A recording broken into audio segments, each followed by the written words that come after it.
सरकार बनानी पड़ेगी। तो ऐसे में प्रधानमंत्री कौन होगा? ममता बनर्जी होगी कि नीतीश कुमार जी होंगे या फिर कांग्रेस पार्टी से कोई होगा? देखिए ये इसके पहले जो विधानसभा का चुनाव कई राज्यों में हुआ, और जैसे मान के चलिए कि आपका दिल्ली से ही लेते हैं कि दिल्ली में अरविंद केजरीवाल का सरकार है अभी, वहाँ पे जो है कांग्रेस गठबंधन में उसको नहीं लिया विधानसभा का चुनाव में। फिर आप यूपी में देख लिए होंगे कि अखिलेश यादव जो है कांग्रेस को गठबंधन में नहीं लिया, कांग्रेस और सपा वहाँ पे अलग अलग लड़ा। फिर आप बंगाल में भी देख सकते हैं कि बंगाल का भी जो चुनाव है ममता बनर्जी उसको साथ में लेके चुनाव नहीं लड़ी, और बिहार में भी जो है अंतिम समय में उनको साथ लिया। तो और ऐसे में जो अब कांग्रेस अच्छी स्थिति में आ रही है। तो ऐसे में क्या लगता है कि जो प्रत्येक राज्य के जो क्षेत्रीय पार्टी हैं वो कांग्रेस को भाव देंगे कि नहीं? तालमेल करने के लिए जो है अब कांग्रेस को जो संघर्ष करना पड़ता था क्षेत्रीय पार्टी के पास, तो इसमें क्या सुधार रहेगा?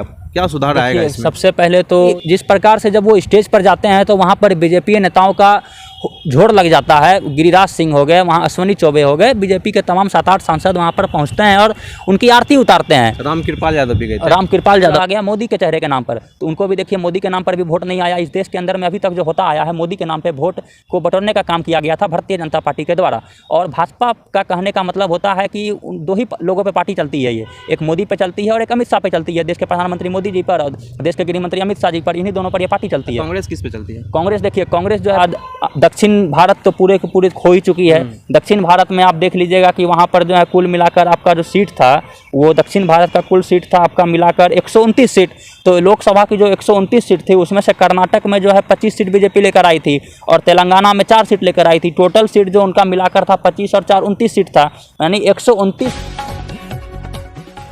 नमस्कार, मैं गौरव गब्बर। अभी मैं फ़िलहाल भागलपुर ज़िला में मौजूद हूँ और हमारे सामने आज बात करने के लिए युवा कांग्रेस के भागलपुर कोऑर्डिनेटर हैं और पूर्व में भी NSUI 7 संगठन के जिला उपाध्यक्ष भी रह चुके हैं और IT सेल में भी रह चुके हैं और अपने बातों को बेबाकी तरीके से रखते हैं, अपने अंदाज में रखते हैं। तो सबसे पहले विकास जी, आज आपके पार्टी जो है कर्नाटका में कांग्रेस की तरफ से शपथ ग्रहण समारोह चल रहा है, इसके लिए आपको पुरजोर बधाई और आपको खास करके और आपके पार्टी को बधाई। सबसे पहले स्वराज लाइव 24 को सबसे पहले मैं बधाई देता हूँ कि आपने समय निकाल कर मेरे इंटरव्यू को लेने के लिए यहाँ पर आए। आपको भी बहुत बहुत बधाई। देश में अभी कर्नाटक में विधानसभा चुनाव हुआ जिसमें पुरजोर तरीके से 135 सीट लाकर बीजेपी को कांग्रेस ने आईना दिखाने का काम किया और उन्हें विधानसभा चुनाव से उखाड़ मुक्त फेंका है। और आज कर्नाटक के अंदर में शपथ ग्रहण समारोह है और शपथ ग्रहण समारोह जो है आज है और शपथ ग्रहण समारोह के में आज कर्नाटक के नए मुख्यमंत्री के तौर पर सिद्धरामैया जो है आज कर्नाटक के नए मुख्यमंत्री होंगे और DK शिव कुमार जो कि पार्टी के बहुत ही कद्दावर नेता हैं और शुरू से ही वो जो पार्टी में लगनशील से और वर्तमान में प्रदेश अध्यक्ष भी हैं, वो पार्टी के कांग्रेस के वो वहाँ के कर्नाटक के वो डिप्टी CM होंगे। इसके लिए मैं देशवासियों को बधाई देता हूँ और कर्नाटक की जनता को भी बधाई देता हूँ जिन्होंने कांग्रेस को फिर से पूर्ण बहुमत के साथ लाने का काम किया है। चलिए, कर्नाटक में कांग्रेस का मुख्यमंत्री बन गया और आप ये बधाई दिए, इसके लिए आपको बहुत बहुत धन्यवाद। लेकिन एक सवाल यहाँ पे निकल के आता है कि कांग्रेस पार्टी में हमेशा से एक कमी देखा जाता है कि चुनाव जीत के जब कांग्रेस पार्टी किसी राज्य में आता है तो मुख्यमंत्री का जब चुनाव होता है, मुख्यमंत्री चुनने के दौर में जो है एक कन्फ्यूजन हो जाता है कि चुनने में समय लगता है। जैसे आप राजस्थान में भी देख रहे होंगे कि सचिन पायलट और वहाँ के जो मौजूदा मुख्यमंत्री हैं उनके अंदर में जो तानातानी चालू है और कर्नाटका में भी इतना दिन समय लग गया। तो इन सारी चीज़ों पर जो चल रहा है घमासान, इस पर कब आप लोग का पार्टी जो है इस सारी समस्याओं को मतलब दूर कर लेगा? देखिए, कांग्रेस पार्टी एक बहुत ही राजनीतिक तौर पर बहुत ही एक ऐसी पार्टी है जो कांग्रेस में जो कार्यकर्ता जो लगातार बहुत दिनों से संगठन के लिए काम करते हैं। आपको पता होगा कांग्रेस में भारतीय राष्ट्रीय छात्र संगठन से गुजरते हुए, युवा कांग्रेस से गुजरते हुए और प्रखंड अध्यक्ष से लेकर विधायक से MLA से लेकर सांसद तक का जो सफ़र तय करते हैं उनमें बहुत सारी कठिनाइयों का सामना करना पड़ता है। उसी में कई एक ऐसे नेतागण हैं जो कांग्रेस पार्टी के अंदर में हैं और वो सफ़र लगातार तय करते हैं और पार्टी के अंदर में सफ़र तय करने के बाद में जो है वो कुछ बन पाते हैं और कुछ कर पाते हैं। तो उसी प्रकार से जिस प्रकार से आपने बोला कि कर्नाटक के अंदर में वर्तमान में जो है सिद्धरामैया और DK शिव कुमार के अंदर में तानातानी, तो देखिए गोदी मीडिया का दिखाया गया एक चाल था। कोई प्रकार की पार्टी के अंदर में तानातानी नहीं थी। किसी भी पार्टी के मुख्यमंत्री को यदि बनाया जा रहा था तो वहाँ पर उनको एनालिसिस किया जा रहा था, जो कि सारी पार्टियां करती है। उनकी पार्टियां एनालिसिस कर रही थी, उनको देख रही थी कि आखिरकार इस मुख्यमंत्री जो होंगे कौन से योग्य होंगे। तो लगातार जो है सिद्धरामैया जी और जो है DK शिव कुमार जो है लगातार आके कांग्रेस से संपर्क में थे, राहुल गांधी जी के संपर्क में थे, प्रियंका गांधी जी के संपर्क में थे, सोनिया गांधी जी के संपर्क में थे। तो ये पार्टी का एक अपना कोरम होता है, पार्टी से लगातार मिलते हैं, पार्टी में मिलकर एक सहमति बनती है और उन सहमतियों में जो है वहाँ के विधायक दल के नेता होते हैं और तमाम लोग जो पार्टी के अंदर में प्रवक्ता होते हैं, पार्टी के अंदर में जो राष्ट्रीय लोग होते हैं, राष्ट्रीय अध्यक्ष होते हैं, वो अपना पूर्ण सहमत आखिरी फैसला लेते हैं। तो इस प्रकार से जो है कांग्रेस के अंदर में जो है ये फैसला हुआ, जाके दिल्ली के अंदर में फैसला हुआ, फैसला होने के बाद जो है पूर्ण रूप तरीके से जो है मुख्यमंत्री और डिप्टी सीएम का नाम ऐलान किया गया। तो ये होती है, हर एक पार्टियों के अंदर में होती है कि आपस में गठजोड़ होती है। ये सिर्फ कांग्रेस की बात नहीं है, तमाम पार्टी में ऐसी गठजोड़ होती है। जैसे आपने कहा राजस्थान के अंदर में, तो राजस्थान के अंदर में देखिए अशोक गहलोत जी हैं और सचिन पायलट हैं। तो हर एक आदमी का एक इच्छा होता है कि हम मुख्यमंत्री बन जाएं, लेकिन मुख्यमंत्री बनने के पहले उनको जो है अपना ज़मीनी स्तर तैयार करना पड़ेगा। तो अशोक गहलोत जी का ज़मीनी स्तर वहाँ पर तैयार है, लोग उनको वोट करते हैं, लोग उनको वहाँ का मुख्यमंत्री चुनते हैं, तो वो वहाँ का मुख्यमंत्री बनते हैं। पार्टी इस पर अपना अंतिम डिसीजन लेती है। तो जो भी होता है ये जनता का फैसला होता है, इसमें पार्टी का कोई, इसमें किसी प्रकार का कोई रुकावट नहीं होता है। तो ये गोदी मीडिया का काम है, गोदी मीडिया लगातार इसको फैलाती है कि नहीं कांग्रेस के अंदर में टूट है, तो ये बिल्कुल गलत बात है। कांग्रेस के अंदर में कहीं टूट नहीं थी और ना कभी होगी। लोकसभा का चुनाव होने वाला है 24 में, और अभी जो है लगभग 4 से 5 राज्य में जो है कांग्रेस का मुख्यमंत्री है, और कई राज्यों में जो है क्षेत्रीय पार्टी से जुड़ के कांग्रेस सत्ता में है। तो ऐसे में जो 24 का जो लोकसभा चुनाव होने वाला है, तो इस लोकसभा चुनाव में क्या असर रहेगा कांग्रेस का? देखिए, जैसा आप सभी जानते हैं कि कर्नाटक जीतने के बाद हमने उसके पहले हिमाचल प्रदेश पर भी फतेह हासिल किया था और हमने कर्नाटक पर भी फतेह हासिल किया है। तो जितनी सारी देश के अंदर में विधानसभा चुनाव 2019 के बाद हो रही हैं, तमाम विधानसभा सीटों पर जो है जनता पुरजोर तरीके से जो है कांग्रेस को अपना फुल समर्थन दे रही है। आपने देखा कर्नाटक चुनाव के जो है इस देश को नया दिशाने का, कर्नाटक चुनाव देश को नया दिशा दिखाया है। आज बीजेपी वाले बौखलाए हुए हैं, भारतीय जनता पार्टी के लोग बौखलाए हुए हैं कि आखिरकार मोदी जी के नाम पर ऐसा जो पासा उन्होंने खेला कर्नाटक चुनाव में, आखिर वो चला क्यों नहीं? क्योंकि आपने देखा कि वहाँ पर येदियुरप्पा को जो है साइड दरकिनार कर दिया गया, क्योंकि येदियुरप्पा वहाँ के मुख्यमंत्री के चेहरे थे, उनके नाम पर वहाँ पे चुनाव नहीं लड़ा गया, चुनाव लड़ा गया मोदी के चेहरे के नाम पर। तो उनको भी देखिए, मोदी के नाम पर भी वोट नहीं आया। इस देश के अंदर में अभी तक जो होता आया है, मोदी के नाम पर वोट को बटोरने का काम किया गया था भारतीय जनता पार्टी के द्वारा। और भाजपा का कहने का मतलब होता है कि उन दो ही लोगों पे पार्टी चलती है, ये एक मोदी पे चलती है और एक अमित शाह पे चलती है। देश के प्रधानमंत्री मोदी जी पर और देश के गृह मंत्री अमित शाह जी पर, इन्हीं दोनों पर ये पार्टी चलती है। कांग्रेस किस पे चलती है? कांग्रेस देखिए, कांग्रेस जो है पुरजोर तरीके से जो कार्यकर्ता निचले स्तर से लेकर राष्ट्रीय स्तर कर जो कार्यकर्ता है, कांग्रेस उस पर चलती है। कांग्रेस किसी एक लोग पर वजूद नहीं रखती है, एक लोग पर पार्टी नहीं चलाती है। कांग्रेस जनता पे विश्वास करती है, कार्यकर्ता पे विश्वास करती है, उन्हें साथ में लेकर चलती है और उन्हीं पे उनका रूपरेखा तैयार होता है। तो आपने देखा जिस प्रकार से कर्नाटक के अंदर में 2024 के आने वाले लोकसभा चुनाव हैं, आप देख लीजिए, कर्नाटक उन्होंने खो दिया, उन्होंने जो है फिर छत्तीसगढ़ को खो दिया, राजस्थान को खो दिया, हिमाचल प्रदेश को खो दिया। 24 जो लोकसभा का चुनाव होने वाला है, इतने राज्यों में जो है कांग्रेस, कई राज्यों में तो डायरेक्ट कांग्रेस का मुख्यमंत्री है, और कई क्षेत्रीय राज्यों में जो है कांग्रेस जो है क्षेत्रीय पार्टी से जुड़ के सत्ता में बना हुआ। तो हमको ये बताइए, आगामी जो 2024 का लोकसभा का चुनाव होने वाला है, जिसमें कम से कम कितने सीटों पे जो है लोकसभा सीटों पे कांग्रेस जीत के आएगी? देखिए, बहुमत के लिए 272 का आंकड़ा पार करना है। अगर इस देश की सरकार में सत्ता में ताबिज होना है तो 272 का आंकड़ा, 272 कम से कम लमसम सीट लोकसभा में लानी पड़ेगी। तो कांग्रेस की ये पूरी की पूरी एक एकजुटता है, एक ताकत लगा दी गई है कांग्रेस पार्टी के द्वारा कि हमें 2024 के लोकसभा चुनाव में हमें 300 सीटों को पार करना है, और 300 सीटों को पार करके इस देश के अंदर से मोदी सत्ता को जल्द से जल्द उखाड़ के फेंकने का काम कांग्रेस पार्टी 2024 में। जनता दल यूनाइटेड की जो सीट रहती है वो जाके लाती है, टोटल 16 सीट लाती है, और शिवसेना 13 सीट लेकर आती है महाराष्ट्र के अंदर में, और पंजाब के अंदर में अकाली दल 2 सीट लेकर आती है लोकसभा में। टोटल सीट आप बताइए कि ये 3 राज्य मिला के, बिहार, महाराष्ट्र और पंजाब मिला के टोटल मिलाकर 101 टोटल लोकसभा की सीटें हैं। तो उसमें से जो बीजेपी सीट लेकर आई थी वो टोटल लेकर आई थी 72 सीट। तो 72 सीट जो लेकर आई उनके सहयोगियों के बल पर लेकर आई। तो आज वो सहयोगी जो है उनके साथ है नहीं, तो उनका साख ऐसे भी टूट चुका है।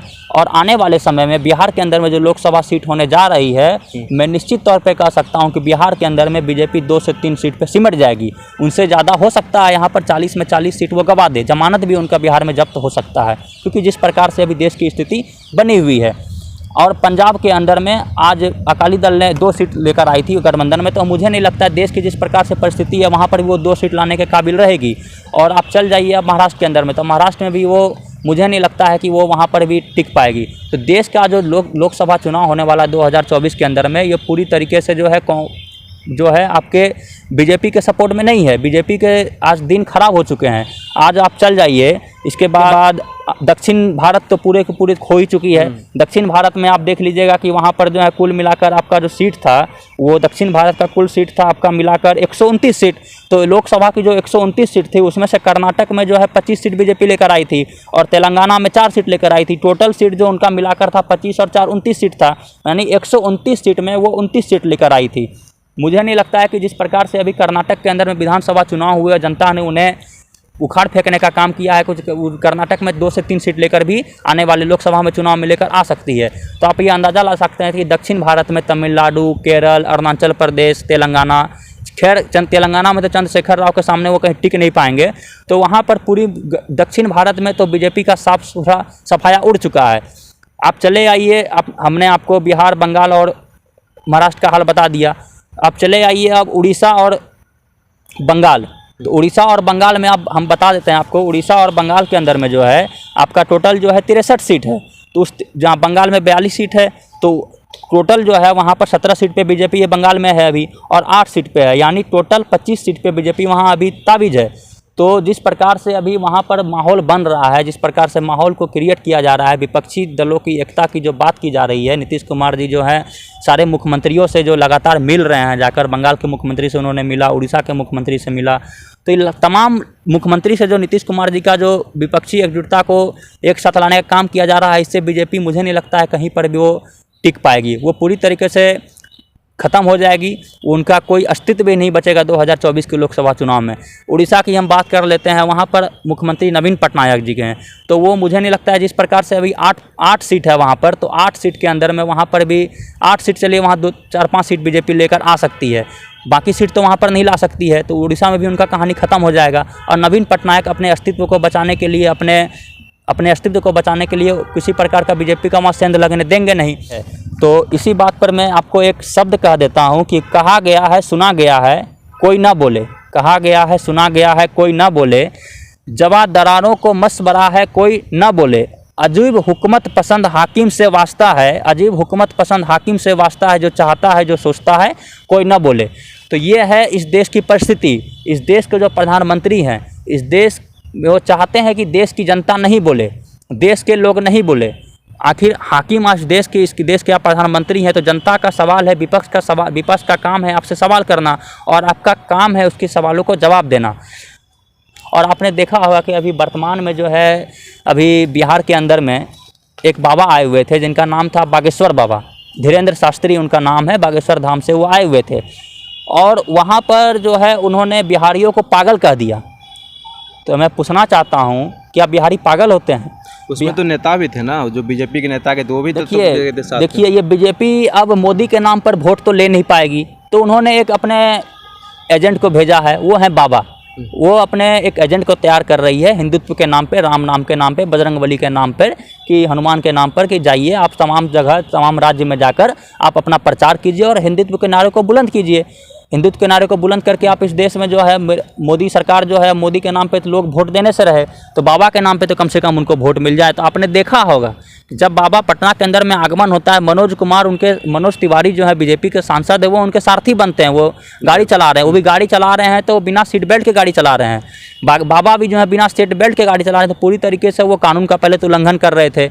आपने देखा कि जिस प्रकार से जब वो स्टेज पर जाते हैं तो वहाँ पर बीजेपी नेताओं का झोड़ लग जाता है। गिरिराज सिंह हो गए, वहाँ अश्विनी चौबे हो गए, बीजेपी के तमाम 7-8 सांसद वहाँ पर पहुँचते हैं और उनकी आरती उतारते हैं। रामकृपाल यादव भी गए थे। रामकृपाल यादव भी गए थे, ठीक है। तो अधिकतर संख्या में लोग वहाँ बीजेपी के थे, भगवा गमछा वाले दिख रहे थे, तो वहाँ पर जाकर जो है वो उनकी आरती उतारते हैं।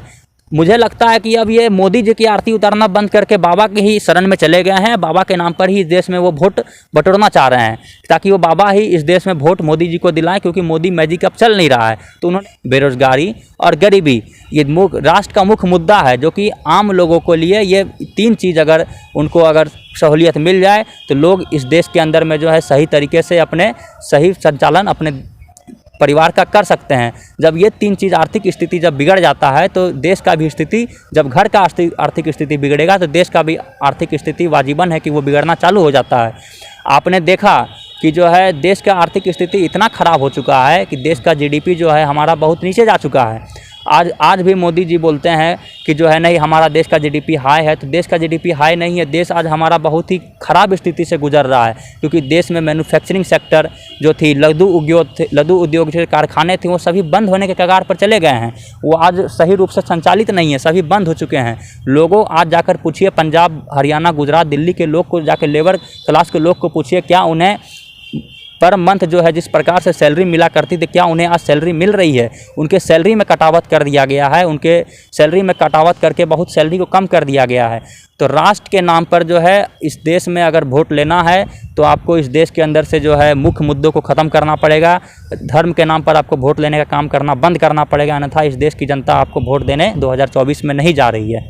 एक आखिरी सवाल आपसे रहेगा कि इसके पहले जो विधानसभा का चुनाव कई राज्यों में हुआ, और जैसे मान के चलिए कि आपका दिल्ली से ही लेते हैं कि दिल्ली में अरविंद केजरीवाल का सरकार है अभी, वहाँ पे जो है कांग्रेस गठबंधन में उसको नहीं लिया विधानसभा का चुनाव में। फिर आप यूपी में देख लिए होंगे कि अखिलेश यादव जो है कांग्रेस को गठबंधन में नहीं लिया, कांग्रेस और सपा वहाँ पे अलग अलग लड़ा। फिर आप बंगाल में भी देख सकते हैं कि बंगाल का भी जो चुनाव है, ममता बनर्जी उसको साथ में लेके चुनाव नहीं लड़ी, और बिहार में भी जो है अंतिम समय में उनको साथ लिया। तो और ऐसे में जो है अब कांग्रेस अच्छी स्थिति में आ रही है, तो ऐसे में क्या लगता है कि जो प्रत्येक राज्य के जो क्षेत्रीय पार्टी हैं वो कांग्रेस को भाव देंगे कि नहीं? तालमेल करने के लिए जो है अब कांग्रेस को जो संघर्ष करना पड़ता था क्षेत्रीय पार्टी के पास, तो इसमें क्या सुधार रहेगा? क्या सुधार आएगा इसमें? सबसे पहले तो क्षेत्रीय पार्टी जो तमाम बंगाल में हो गई, बिहार में हो गई, झारखंड में हो गई, उत्तर प्रदेश में हो गई, उन्हें कांग्रेस का साथ तो आने वाले समय में देना ही पड़ेगा। और कांग्रेस पार्टी को भी कम से कम 2024 के लोकसभा चुनाव में 200 सीट अगर वो लेकर आती है तो उन्हें निश्चित तौर पर जो है क्षेत्रीय पार्टी का साथ मिलने जा रहा है। हाँ, शर्त यही है कि 200 सीट हमें लाना पड़ेगा, और 200 सीट लाकर जो है हमें क्षेत्रीय पार्टी का सहयोग से हमें इस देश में सरकार बनानी पड़ेगी। तो ऐसे में प्रधानमंत्री कौन होगा? ममता बनर्जी होगी कि नीतीश कुमार जी होंगे, या फिर कांग्रेस पार्टी से कोई होगा? देखिए, ये अभी पूरी तरीके से डिक्लेरेशन नहीं किया गया है, सभी लोग अपने अपने तैयारी में जुटे हुए हैं। तो मुझे निश्चित तौर पर, देखिए, मैं यही जानता हूँ कि इस देश के अगर प्रधानमंत्री बन सकते हैं, अगर किसी में काबिलियत है, तो वो इस देश के इकलौता राहुल गांधी जी इस देश के प्रधानमंत्री बन सकते हैं, क्योंकि उन्होंने इस देश के लिए जो है, उनके परिवार ने इस देश के लिए अपना जान दिया है। इंदिरा गांधी जी ने इस देश के लिए अपना लहू बहाया है, राजीव गांधी जी ने इस देश के लिए अपना लहू बहाया है। तो उनके घर का परिवार का जो बेटा होगा वही इस देश का प्रधानमंत्री बन सकता है, जो इस देश को सही तरीके से, इस देश की समझता भी है, देश की राजनीति को भी समझते हैं, देश की जनता के हालात को भी समझते हैं। तो आने वाले समय में राहुल गांधी जी ही इस देश के प्रधानमंत्री बनने जा रहे हैं, इसमें कोई संदेह नहीं है। अभी आप सुन रहे थे विकास सिंह को, और विकास सिंह जी जो बता भी प्रत्येक विधानसभा के चुनाव को लेके जो कुछ बातें कहीं आपने सुनी होगी, और आगामी जो लोकसभा चुनाव पे जो ये विकास जी एनालिसिस किए। खैर अभी समय थोड़ी है और 24 में लोकसभा का चुनाव होने वाला, तो ऐसे में देखने की चीज़ें होंगी कि किस पार्टी कितना सीट लेके आते हैं और कौन पार्टी का जो है प्रधानमंत्री तय होता है। फिलहाल आज के लिए इतना ही, तब तक के लिए जय हिंद, जय